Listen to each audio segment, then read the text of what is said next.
This is the BBC.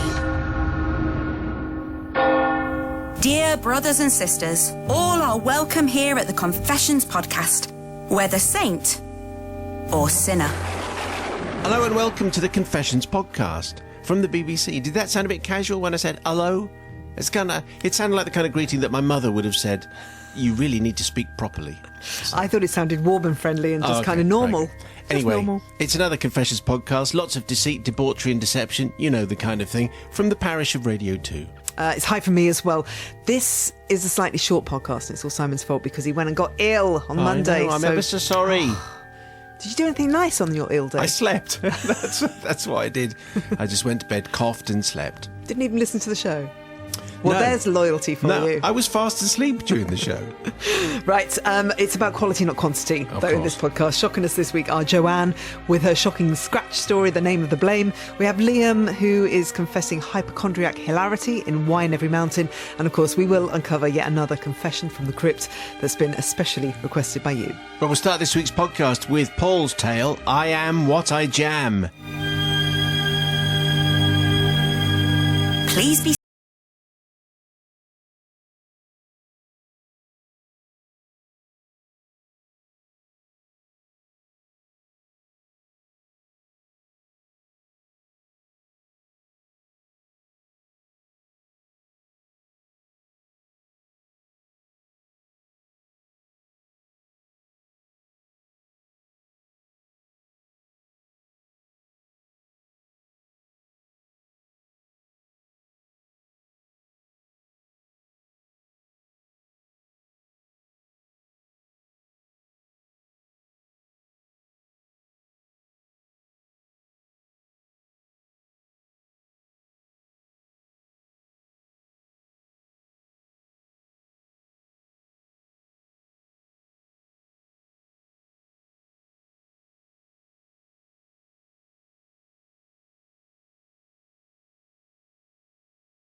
She'd moan about the PlayStation or kick off when she wanted to watch EastEnders and we were watching something else. Slowly but surely the house became less of a fun place to be, but the rest of us put up with it because she was our friend's girlfriend and for whatever reason she made him happy. What we could not tolerate was the constant liberties that she took. For example, being on the house phone to Ireland, speaking to her parents, going through the kitchen cupboards and stealing food from both food piles, totally disrupting our somewhat informal payback system, walking into the front room and turning over the TV without asking, and worst of all, taking cigarettes and booze, don't try either of those at home, kids, from the fridge without asking. Basically, she was a freeloader of the highest proportions. Wouldn't put fags in the fridge, would you? Anyway. Then one afternoon in May, we returned to the house after a few beers and found the TV was on despite no one being there. So we put on the PlayStation and suddenly heard a shrill, "I was watching that!" from the other room, where she... Well, I know it was Terry Jones from Monty Python, but that's... Anyway. I thought it was a very naughty boy. Exactly right. Where she'd been using our phone again. We ignored her and played football for about an hour, while she, now finished on the phone, sat in the corner of the room, boring a hole in my skull with her eyes. You could feel the atmosphere in the room rising, and I could see my best mate was feeling decidedly uncomfortable as she muttered something about us into his ear. It suddenly dawned on me that I was hungry, and so I thought I'd cut the atmosphere by offering everyone crumpets. She was, of course, first to reply yes. No, please, you'll note. And so I went to the kitchen and found a pack of crumpets. I stuck the first two in the toaster. When I got to the fridge, I realised that we'd run out of butter. So I rifled through the cupboard and found a jar of jam that until now had probably been forgotten since day one of the academic year. The crumpets popped up and I quickly scraped the jam over the crumpets and took them into her, because she'd asked for them first, so I thought I'd do what I should. I then returned for round 2 of my crumpet production line, and as they popped up from the toaster, I noticed them. I chucked them onto a plate, and then I put my knife in the jam again, only this time taking more of an interest as to what was in the jam jar, which was, let me say, essentially alive. Oh. So the green mould on top. The only way I can describe the jam jar was like the contents of a fisherman's tackle box. Oh. This jar was wriggling with hundreds and hundreds of maggots. Oh. Doing all I could to resist the urge to throw up, I slammed the lid. Oh, I should have done a warning before we started this, shouldn't I? Anyone who's having food. I slammed the lid shut and threw the jar in the bin and ran in to tell annoying girlfriend not to eat the crumpets. Oh no, I was too late, and she was licking her lips as I entered into the room. Looks like you enjoyed those then, I said, as she more or less chucked the dirty plate at me. Yeah, was all she said. Turned slightly, whined something to her boyfriend. I told the other lads that they were the 2 last crumpets as it turned out, and suggested the rest of us went to the chippy and left the 2 lovebirds alone. So here we go then. Now I need forgiveness not from the whiny freeloader and not from the maggots who had taken up residence in the jam jar, but from my mate, who after 20 odd years remains my best friend today, and had to snog her after she'd eaten maggoty jam. Imagine that. Luckily for all of us, he saw sense after a couple of years and went on to marry someone else who is a wonderful, wonderful lady. Anyway, that's really... Anyway, imagine snogging someone who's had maggoty jam. That's really Can you buy revolting. that, I wonder? I'm sure you can market maggoty jam. Probably in some high-end establishment. Anyway, what do you think, Joe? Forgiven. Too good a story, really. And didn't do it with any malice. You know, a genuine mistake. Did not realise that there were maggots in the jam when he served it up. Just didn't see them wriggling and writhing as he put the jam onto the crumpet. Do you and think that? spread Do you believe with- that? Yes, I do. Yes, I do. I think you're Completely speaking very forgiven. strongly, as though you relate. Was there a student residence that you had once, and there was someone who moved in who was really not very welcome? Who deserved maggoty jam, maybe. Interesting. Say nothing more. Anyway, what do you say, Bobby? It's really, you know, when you get a household like that, and it's not just down to girls, I mean, there are boys like that as well, is who brings up their babies that way, to behave that way in other people's households? I always sit there and go, who made you? Who made you do this? But moving on to the more important thing is, do I forgive? Things about maggots, I think, is if the maggot's alive, it's okay, because the maggots are alive. But then I remembered that maggots eat dead things. They're good for clearing dead flesh.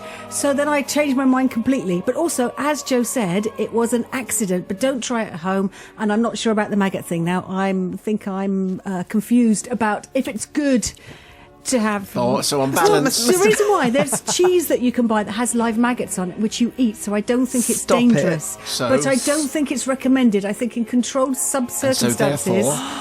You're not forgiven. Sorry, Okay. am I going on too much? Yeah. The Confessions Podcast. Tonight comes from Liam.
I'm actually at an angle. Look, I'll never be able to climb again.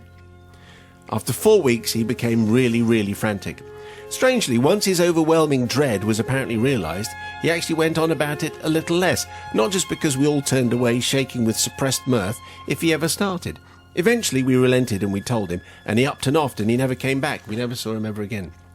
Now, you might think, and Bobby certainly does, think this is cruel and heartless, Father Simon. Now, the reality is that through our action we had met both his needs and our own. I do, however, feel just a little uneasy now when I remember what was really quite a wicked deed. I still laugh, though. So, Father Simon and the collective, I beg forgiveness for the veteran members of that climbing club, and for myself, for purloining a delicious story and initially presenting it as my own. Well, you can... In fact, we've had a similar tale like this before, and you can see that it's actually very clever and very sophisticated joke. However, if that is your biggest fear, that your leg is going to shrink, and you think it is shrinking when it's not, I'm not sure we're going to be very forgiving. Anyway, let's see what Joe makes of this. Cruel. Cruel is the go. word. Cruel is the word that I've written down in large letters on this bit of paper. I mean, can you imagine how much he got on their nerves for them to do this? So obviously he was a very annoying person, but that is just cruelty above and beyond forgiveness. Yeah, I think you're probably right. Anyway, Bobby, who is the moral compass of the nation. And Liam Rock Tiger, it is not funny. Because if it had kind of just made a joke and kind of, was, maybe my leg won't go back to the length it was, it may have been funny. But actually, the very fact that it was a real worry for him. The thing I was thinking, if one leg was shorter than the other, it makes it easier walking up hills, doesn't it? Because that's the only thing I was thinking. That could have worked out, but of course it wasn't, and he was straight. The thing is, I don't work out why Martin didn't work this out. Because he wasn't shrinking and he wasn't walking with a limp, was he? So that's ridiculous. Because he was drunk. I see. Right. And also, can I just check? Did they put Martin in a cage? At the beginning, he said he had to go into a cage. What kind of cage was it? It's a leg cage. Oh, a leg cage. Yeah, that's all right. That's the way hospitals okay. were. This is the 70s, remember? They Liam winched him up the Rock mountain in a Rock cage. Tiger, you are not forgiven. The Confessions Podcast. That was Liam's confession, Wine Every Mountain, which left Bobby rather confused as to what condition hospital patients in the 70s were left in. At the beginning, he said he had to go into a cage. What kind of cage No, was it's it? a leg cage. Oh, a leg cage. Yeah, That's all a right. leg Okay. That's the way Sorry, hospitals it's okay. were. This is the 70s, remember? They Liam winched him up the Rock mountain Liam in a Rock cage. Tiger. Bobby, can I just reassure you now that things have improved since then? We don't keep people all their legs in cages anymore. That doesn't happen. Huge relief. Yes. Anyway, still to come on this week's podcast, find out what on earth is causing this explosive moment. A bit more. It's gonna go. It's gonna go. Kaboom! It was a monster of at least a 9 on whatever equivalent of the Richter scale is. That made it sound a whole lot worse. Didn't it? In fact, I've had to be bleeped. Anyway, all I can say about that confession is afterwards somebody needed some hand sanitizer and a new shirt, which makes it sound even worse again. Gross. Anyway, moving on, let's take our weekly trip over to the parish notice board and find out what you, the parish, have been gossiping about. Bobby, what has been happening with you this week? We've got a lovely confession from a gentleman called Harry from all the way down under. And Harry says, Dear Joe, Simon and Bobby, I'm writing from sunny Brisbane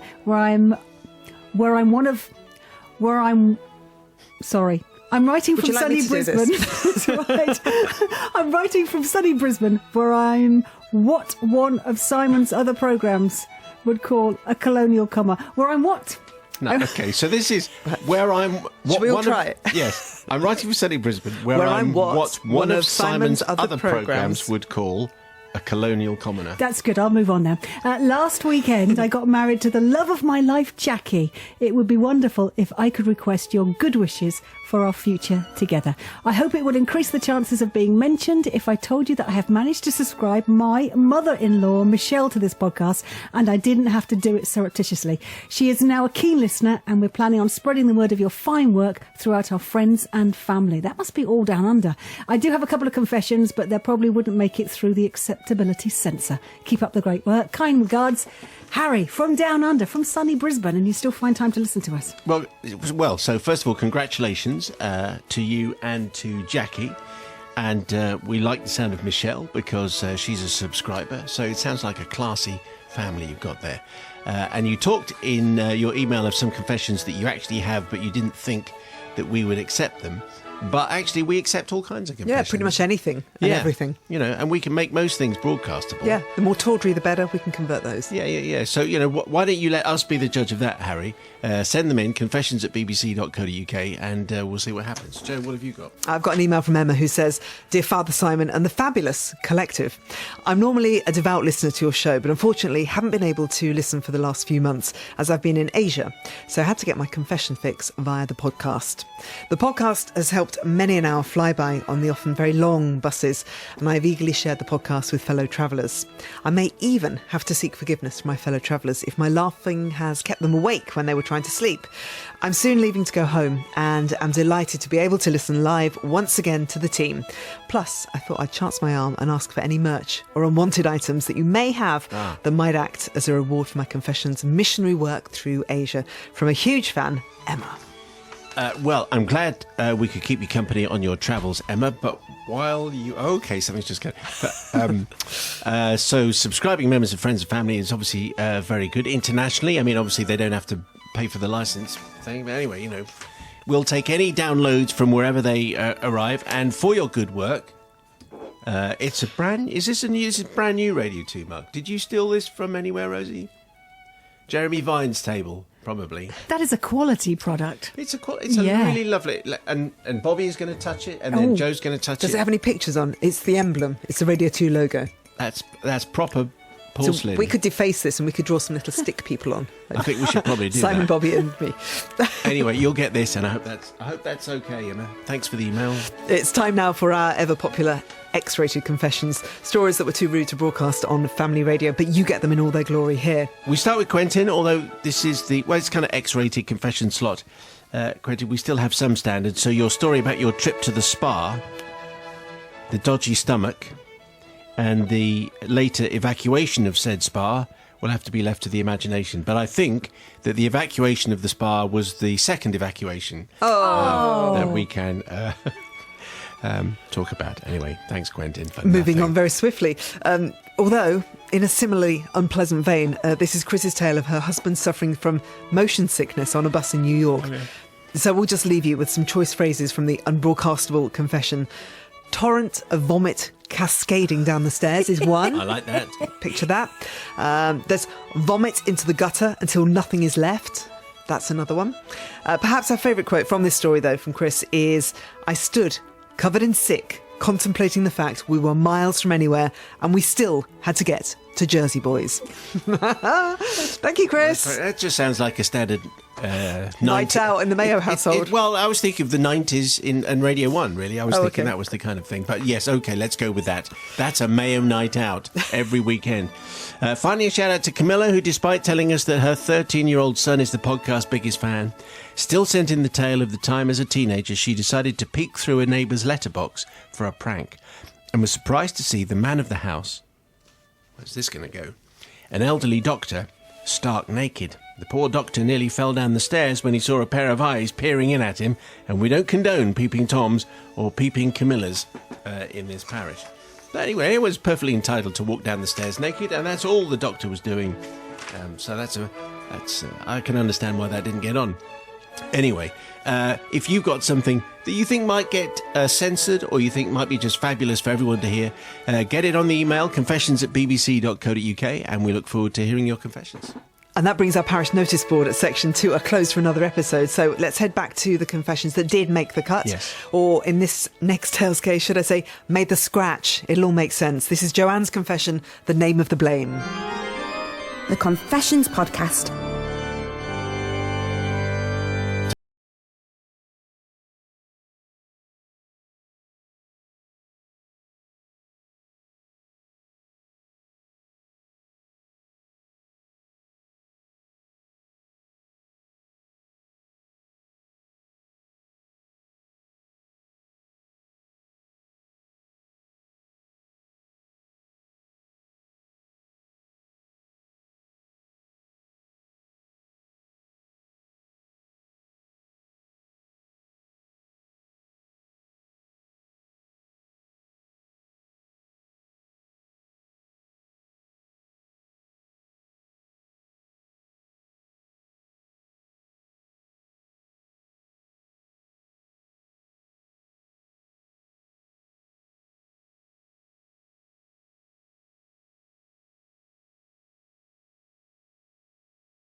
at all. In fact, I've never seen him so angry. He became very shouty, asking my sister why she would do such a thing.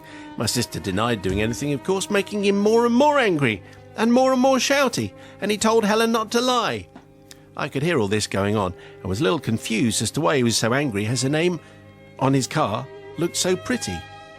I began heading down the stairs to tell him it was me and that I'd done it as a surprise for him, when, just when I thought he couldn't be more mad, he got even madder and even more shouty, fueled by my sister's constant denial that she'd done anything. Helen, with the beautiful name, seemed genuinely confused and a little bit upset, trying to convince my shouty dad that she wasn't lying. I'm not going to lie, Simon. Instead of owning up, I got scared and retreated. In fact, I retreated and stayed quiet about my artwork for about the next 12 years, by which time my dad had calmed down, but only just. So, Father Simon, as I celebrate my 50th birthday today, I feel it's time to seek forgiveness from my sister, who, for some reason, never fails to bring this up. My actions were never malicious and were, in my eyes, a beautiful addition to my poor dad's car. Because you can imagine, Van Plas, that's a nice car. And having Helen scratched into the paintwork would only make things better. It would only enhance. I think. Anyway, Joanne. I'm going to completely forgive. I've just looked it up in the Urban Dictionary. It does mean God is gracious in Hebrew, Joanne. I don't think the Urban Dictionary would tell you that. It says, a cool girl, generally generous, smart, sexy and funny, into expressing herself through music, art and acting, fun to be around. People who hate her out of jealousy. She's amazing, easygoing. So does it not I mean haven't written this myself. frumpy, dowdy and overlooked? No, can also be very sexy when she wants to. Oh, yeah. Usually very happy and positive. She's always ready to bounce back on bad times. I can't read some of that because it's a bit rude. Oh, really? So, Joanne, please don't feel bad about your name anymore. Let's be together. That's in all this. made up as much as this is. It's completely made up. Anyway. I'm forgiving because I Of course. understand what it's like just to be. But Joanne's a envious. beautiful... I don't see that Joanne's worse than Helen. Josephine. I always wanted to be called Josephine. That's a much better name. But anyway, no, Joanne is no less a beautiful name than Helen, and I can understand the, just wanting to be Helen. And so she didn't think she was doing anything wrong at all. So I'm completely forgiving All her right. because she's got a great name. She is Ace. Bobby. I don't believe she didn't know what she was doing. You see, this is the thing, is I understand the kind of feeling less than. I appreciate that completely. But I think you knew exactly what you're doing. Otherwise, you'd have written your own name. But She I didn't do. like her name. Yeah, I know. But I see writing, she could have written anything on that car. She knew she was getting her sister into trouble and she was cross. She's not even really cross with her sister. She's cross with her mum and dad for not being called Helen. That's why she's written on the back of the car. So Joanna, the thing is, you were 7, so it's really difficult to be really cross with a 7-year-old. And you know what? If you'd have told your dad, he'd have probably really understood. That's what's really sad about it, because that bit was a bit Do you think- beautiful. I don't Sounded think like he he was would. raging a little bit. I don't think any of us any hope in hell. Yeah, temporarily. Anyway, so I'll tell you what I'm going to do. I'm not going to forgive, because you damaged a Van den Plas. Do you want to know what Bobby means in the Urban Dictionary? Go on. Bobby is a philanthropist and a fantasist, an individualist and a free soul. This is very This is true. A all just genuine made mother up. figure and a loyal friend till the end. There is nothing she won't do for those close to her. A hopeless romantic in search of a Oh, worthy Lord. equal soulmate. Beware the flip side. Once you have wronged her, she will forgive you, but never forget. The Confessions Podcast. That was Joanne's car vandalism confession, the name of the blame which left our own Joanne, that's Wiley of course, outraged and confused by Joanne's definition of the meaning of their shared name, Frumpy, Dowdy, Overlooked, Dumpy and Spinster. So, of course, our Joanne investigated. I've just looked it up in the Urban Dictionary. It does mean God is gracious in Hebrew, Joanne. It says, a cool girl, generally generous, smart, sexy and funny, into expressing herself through music, art and acting, fun to be around. I think I did go on. I think there were many more great things about loads. Joanne's. That's the great thing about name definitions, is they're all pretty much excellent all the way through. The Frumpy, Dowdy, Overlooked, Dumpy and Spinster I did make up. That was actually, Poor Joanne. That was completely made up. But I have to say that Simon in Greek means snub nose, genuinely. So You do have a little nose, don't you? do I? Okay, well there you go. So I've been appropriately named Well, not a snub nose, but it's not big. and not clever. Anyway, it's had a lot of action, if you see what I'm saying. What I mean is I've got a cold. I say. I've got a cold. I That's don't what I'm want to saying. think What about do you- your nose. Thought we were back to the 90s again. Anyway. Look at this people I work with. Anyway, that took an unlikely turn. That's almost it from this week's Confessions. If you want to send in yours, confessions at bbc.co.uk. But if you think we're finished, you're wrong, because now it's time for our weekly trawl through the archives to dig out a confession from the crypt. And today's confession request comes from Hannah Turnbull, age 15, who says, "Hi, Simon, Joe and Bobby. I would like to request a confession for my mum, who is stuck in hospital and has been lying on her back for the past 5 days. She's getting very bored, but has been enjoying your podcasts and they provided her with a good laugh. I'd like you to replay the confession about a man who is eating a kebab on a crowded train and the unfortunate incident involving the person next to him. I remember when Mum was listening to it downstairs in the kitchen and I was upstairs in my room. I heard her crying and I ran down because I thought she'd maybe cut herself. When I got there, she said she was laughing at this confession. I don't know many more details as I didn't hear it myself, but if you could find it, I'd love to hear it and I'm sure it would brighten her day and make her week. Thank you very much. Hannah Turnbull, 15. OK, well, Hannah and Hannah's mum, you'll be pleased to know we've managed to find it, and here it is, which we called Abra Abra Kebabra. Really? I'm surprised that got through. The Confessions Podcast.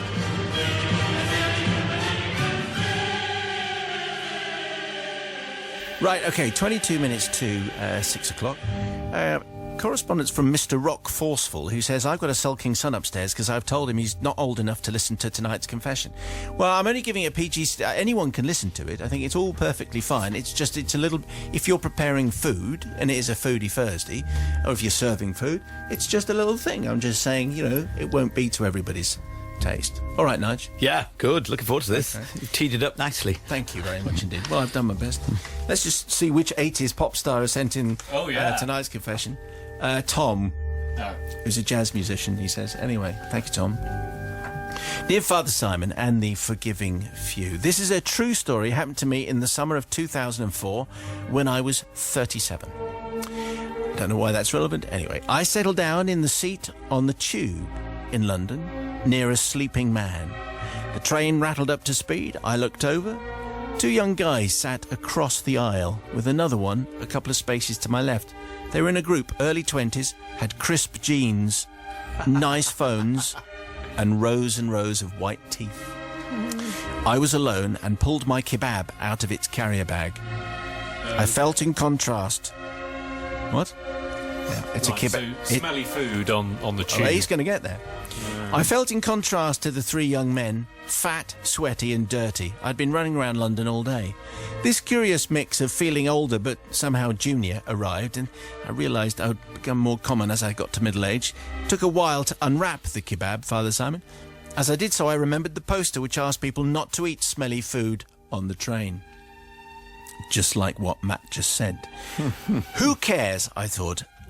Who cares? I'm going to eat. The carriage was filling up. The 3 young guys were watching me unwrap my kebab as they bantered, but it was an awareness I ignored in the way you do in a city. I'm 37, a father, a husband and a man. I've been around the block. I can eat my kebab. No one and nothing can stop me. I'm not hurting anyone. I opened the wrapper, and squatting on the top of the kebab was a big, pale green, pickled chilli. Maybe partly to impress the onlookers, I took a confident bite. O-M-G. Great Scott, whoops-a-daisy, good heavens above, and various other exclamations, which he didn't put down, but somehow has gone through the translation process. Neat chili-soaked vinegar exploded into my mouth and seemed to get instantly right up into my nose, like really hot mustard does, and actually, literally, into my brain. Actually? It was like it went absolutely everywhere inside my skull. I remembered being paralysed by a chili once in the 90s. It was too early to say quite how bad this chili was going to be because of the delayed onset thing, but I instantly knew it was going to be really bad. I desperately shoveled in some meat and coleslaw to try and control the incipient burning and maintain some appearance of normality. Then my brain kind of locked down into this inexorable pepper crescendo. I'm gonna sneeze. My eyes were tight shut, so I fumbled for the handful of serviettes in the bag. Time kind of slowed down. The sneeze was building up to blow, and I brought the wad of tissues up to my face. The build-up went on and on and on forever. It was like bursting a bike in a tube with a car tyre air compressor.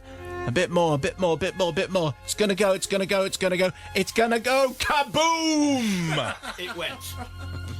It was a monster of a sneeze. At least a 9 on whatever the sneeze equivalent of the Richter scale is. If I could have spoken, I would have bellowed, "Run for your lives!" It would need special effects and slow-mo to do it in a movie. And that technique where things suddenly freeze and you get to look at the explosion frozen in time from all different angles, like in The Matrix. By the way, you should know I have an unusually big rib cage, so I have significant powers in the explosive exhalation department.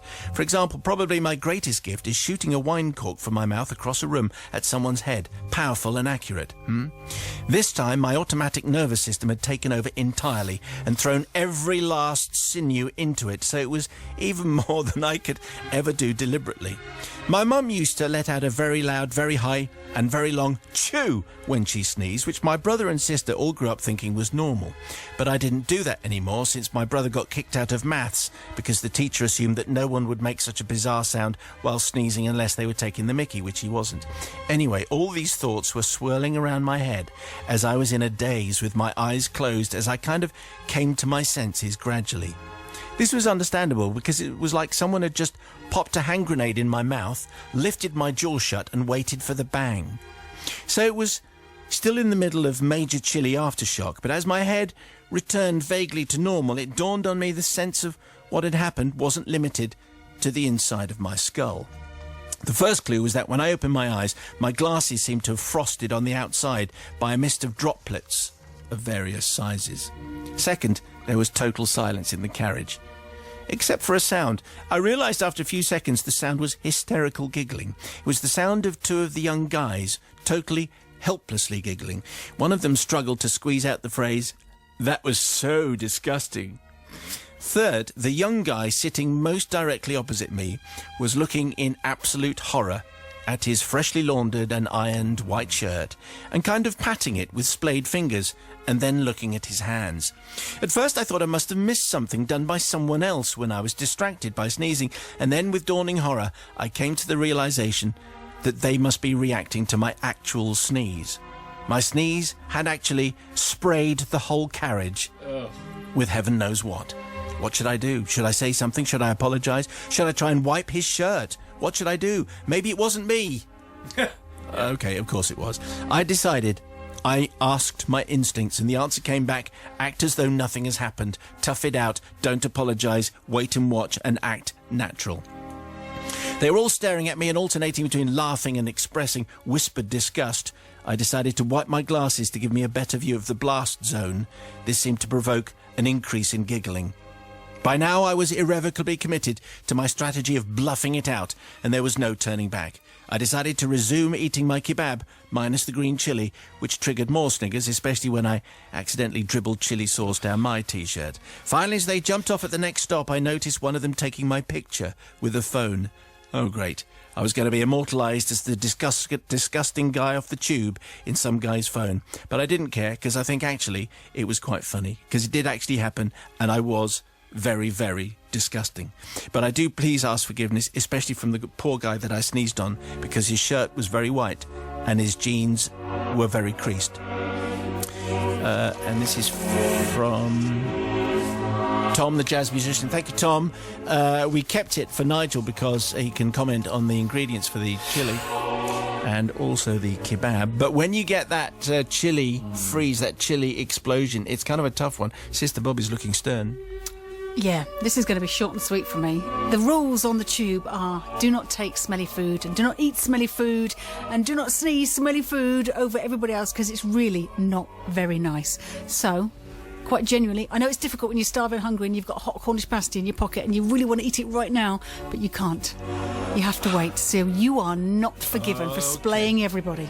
I guess this is probably the way it's going to go. Let's check in with the novice. I have to say, one of the worst things about getting my last train home, in my case is 1:30, is when you get on it, you think the whole carriage has been sponsored by a burger company, and that aroma just, and you think, oh my, that's enough to put you off it for life. And everyone's tucking in and dribbling it and wearing it, what have you. Obviously with the chili. What I think I really do feel for Tom Majazza. Have you had chili paralysis? Like that? Yeah, it's like wasabi as well. Sometimes it's like having your head injected with something when it goes straight between your eyes, doesn't it? If you have have too much. It's a similar effect. But I just think, Tom, there's a lot of self-loathing going on there, and you don't warrant that, fella. You just had a kebab, not even necessarily late night, and you had a chili that went off a Scoville scale. So the fact that the others were taking pictures of you and what have you, I just thought, well, that's pretty churlish of them. So no, I'm not. You don't need forgiveness. You're forgiven by me, but the people who took all the pictures and went, oh my goodness, that's disgusting.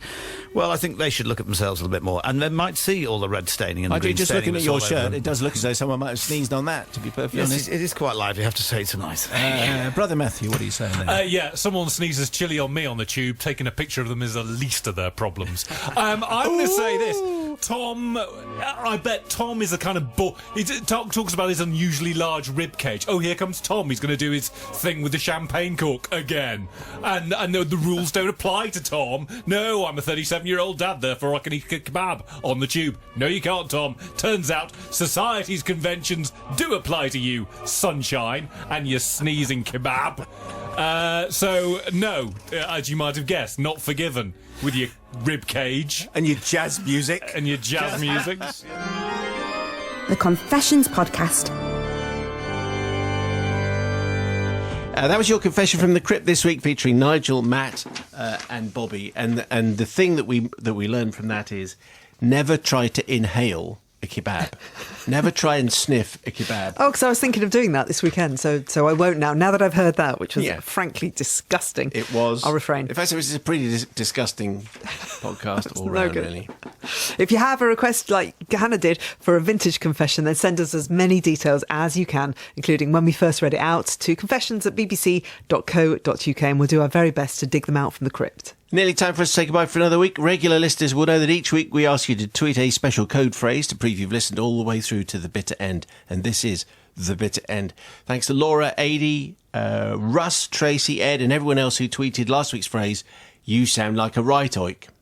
This week's new code phrase is Bobby is a fantasist. Excellent. And that's it for this week. If you have something to get off your chest, send in your own confession to confessions@bbc.co.uk. We'd love to hear it. And if you haven't already done so, you can subscribe to the Confessions podcast at the Radio 2 website, and we're live Monday to Friday at 5. The Confessions Podcast. Go in peace. Jeremy Vine here. Just time to tell you about the What Makes Us Human podcast. Every fortnight, I welcome a guest from the world of acting, politics, religion, sport, comedy, music, anyone who has interesting things to say. And I ask them the most fundamental question of all. What makes us human? Along the way, we hear a little about them and what makes them tick, but also how they view the world and our place in it. Recently, we've had Robert Webb, Shappi Khorsandi, Akala, and even Sir David Attenborough in the chair right here in the studio. We would love to have you on board, so just search for What Makes Us Human wherever you find your podcasts and subscribe.